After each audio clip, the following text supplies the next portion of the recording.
Hi there, I'm Brianne Donaldson, and I teach South Asian philosophies as well as medical and social bioethics in the Department of Philosophy and the program of Religious Studies. When we think about the intellectual virtue of integrity, I want to say that it's not just a value that we possess, but that it's an active ethical process that has to be applied again and again and again. And sometimes that process can get messy. And to take a look at what I mean, I want to turn to the ancient Indian tradition of Jainism that I research and teach about. So Jainism, which you might have heard of, is an ancient tradition rooted in India. In text, it goes back at least to the 9th century BCE, but it puts forth this dynamic vision of a universe that's populated with infinite living beings, each with its own core life force called a Jiv. And that's true of microorganisms, insects, fish, birds, mammals, even you or I. And because each of these living beings is on its own unique path toward liberating knowledge and action, Jainism puts forth an ultimate principle, an ultimate ideal of nonviolence toward all living beings. There's an understanding that beings are entangled both through karma and rebirth, and so doing harm to any one of those beings is actually doing harm to oneself. In Sanskrit, the term is ahimsa, and you might have seen a symbol that goes with it, a raised hand like this, which is a mudra, meaning nonviolence, don't harm, or in the Jain tradition, stop, and think about the living beings that might be harmed through your actions. So what would it mean to live toward the ideal of nonviolence with integrity?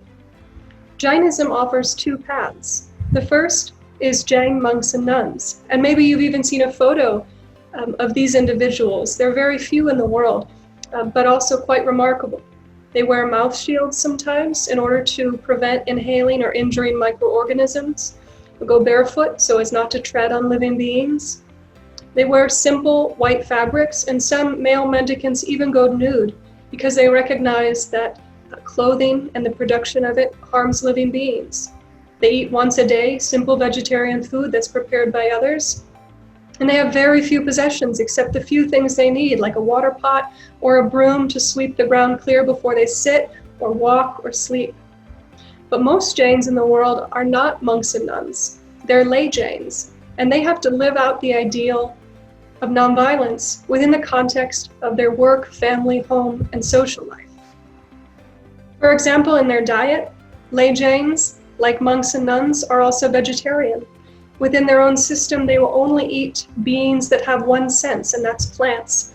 All other living beings that have 2 to 5 senses are literally off the table. Many lay Jains also try to gravitate to occupations that produce less harm. And many times Jains will also practice short-term restraints like fasting from food or fasting from buying, or even restricting their travel for a certain time, recognizing that everything we do in the world has a cost and that we can rein it in. So here's where integrity becomes a process in Jainism. And they identify that process as the 3 jewels. The first is right perception, meaning that everything in the universe has this core living life force, and it's on its own path. There's no empty space. Second, right knowledge. How do we take the perspectives, views, desires of other living beings into account, whether those are human or not, whether they're familiar or strange? And the third jewel is right conduct. How do we let that perception and knowledge impact how we act day to day in the world? A question that emerges within Jainism and really South Asian traditions more generally is, what prevents us from pursuing right perception, knowledge, and conduct? Jainism identifies 4 internal factors: anger, ego, deceit, and greed. The tradition of Buddhism, which many of you might be familiar, it's a close cousin to Jainism. It emerges around the same time in the Ganges plain of India. It identifies 3 factors: hatred, greed, and delusion. Delusion of oneself about what reality really consists of. In the context of Buddhism and Jainism, integrity means striving to apply the ideal of nonviolence, even amid those personal and internal vices and challenges. Integrity never tells us how to apply our ideals in the world. Rather, it presses us into this risky practice of applying that ideal within the actual world that we meet? How do we perceive more widely? How do we seek out voices and perspectives not at the table? How do we turn toward and not away from complexity and contradiction, even within ourselves? Both Jainism and Buddhism, they recognize that to live has a cost.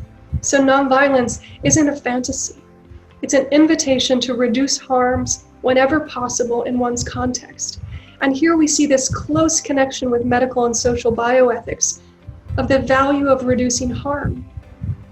And integrity in these scenarios means first valuing in that ideal of harm reduction and then striving with integrity to apply it again and again in the messiness of reality without the assurance that we are in every way always correct.